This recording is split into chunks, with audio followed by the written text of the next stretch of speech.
무아지경 공부법을 실천할 수만 있다면 하루 24시간 풀집중하여 자는 동안에도 공부만 생각하는 공부 괴수의 경지에 이를 수 있게 될 것입니다. 안녕하세요, 연수남이에요. 현직 대학병원 교수예요. 오늘은 자기 자신을 초월해 성적은 물론 인생을 바꿔버릴 정도의 몰입을 경험하는 무아지경 공부법에 대해 다루어 볼 텐데요.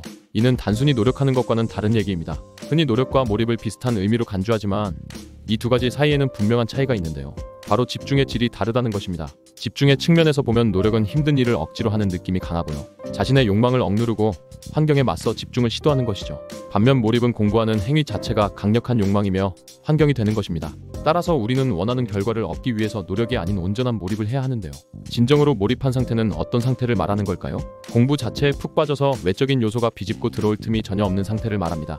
책상 앞에 앉아 있을 때 잡념과 불안이 전혀 없는 상태고요. 길을 걸을 때도 밥을 먹을 때도 마찬가지입니다. 어떻게 더 공부해서 발전할 수 있을지를 끊임없이 고민하고 있을 때 진정으로 공부에 몰입했다고 할 수 있는 거죠. 즉, 무아지경으로 공부를 하는 상태라고 볼 수 있는데요. 이토록 몰입해 무아지경에 이르는 것을 강조하는 이유는 무엇일까요? 이는 몰입 상태에서는 같은 시간을 공부해도 생각의 밀도가 높아지므로 훨씬 효율적인 공부를 할 수 있기 때문입니다. 자연스럽게 남들보다 더 빠른 속도로 실력을 높일 수 있고요. 오늘 하루 최선을 다했다는 만족감이 따라오며 이 과정에서 지치는 것이 아니라 오히려 공부를 지속할 수 있는 에너지를 얻게 됩니다. 이 무아지경 공부법을 실천한 수능수석의 후기를 같이 한번 살펴보면요. 내 수험 생활은 아침에 휴대폰 알람이 울리자마자 화장실로 향해 샤워를 하면서 전날 밤에 세워둔 공부 계획을 떠올리는 것으로 시작했다. 샤워를 마치면 책상 앞에 앉아 등교하기 직전까지 독서 두 지문을 읽었다. 아침 식사를 할 때는 문법 개념을 읽었고 자습 시간에는 수학 문제집을 풀었다. 집중이 어려운 시끄러운 점심시간이나 쉬는 시간에는 인강을 들었다. 자습을 못하는 수업 시간에는 개념을 복습했고 학교 후에는 독서실에서 탐구 과목을 공부했다. 저녁은 김밥으로 대충 때우며 오답노트를 읽었고 이후에는 수학과 국어 공부를 마무리했다. 오후 11시경이 되면 짐을 챙겨 집으로 향하며 그날 얻은 교훈을 다시 읊었다. 집에 도착해서는 다음날 공부 계획을 짰고 EBS 문학을 읽으며 잠자리에 들었다. 지금 돌이켜보면 내가 정말 공부에 미쳤었구나 하는 생각도 들지만 정작 당시에는 하루를 단 1초도 허투루 보내지 않았다는 충만감으로 가득 찬 상태였다. 시험에 대한 불안과 걱정은 없었다. 내 관심사는 오직 오늘 어떤 교훈을 얻었고 내일은 어떤 공부를 할지 뿐이었다. 힘들기는커녕 오히려 힘이 넘쳤다. 집중을 하려고 애쓰지 않았고 그 시간을 버티거나 욕망을 억누르고 있다는 생각이 아니었기 때문에 괴롭지도 않았다. 그저 몰입의 흐름에 몸을 맡긴 것이다. 즉, 이 후기를 분석해보면 노력과 몰입에는 분명한 차이가 있다는 걸 알아야 하는데요. 많은 수험생들이 노력과 몰입의 차이를 모른 채 외부로부터 노력을 강요받고 있습니다. SNS에 있는 수많은 동기부여 영상에서는 성공한 사람들이 모두 엄청난 정신력으로 이겨낸 것처럼 말하는데요.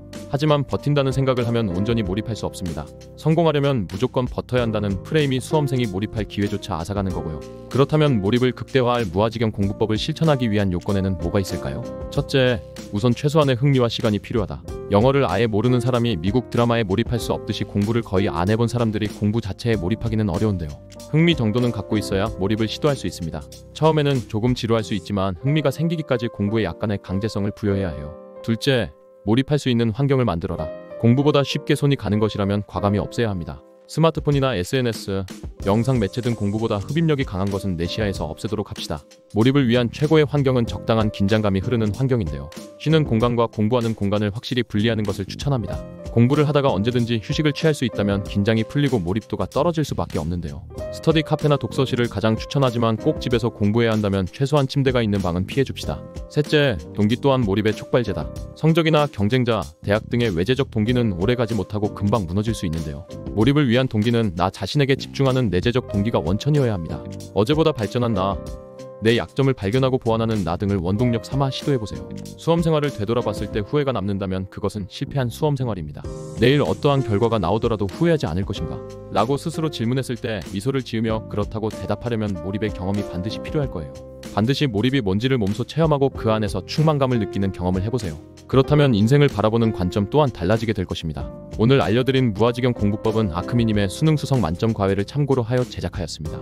오늘 영상 외에도 더 다양한 심화 공부법 및 성공 인사이트를 만나보고 싶다면 구독 옆 가입 버튼 눌러주시고요. 출간 즉시 자기개발 베스트셀러가 된 연수남의 첫 공부법 책 그리고 암기법 전자책을 만나보고 싶다면 고정 댓글란 또는 영상 설명란을 참고해주세요.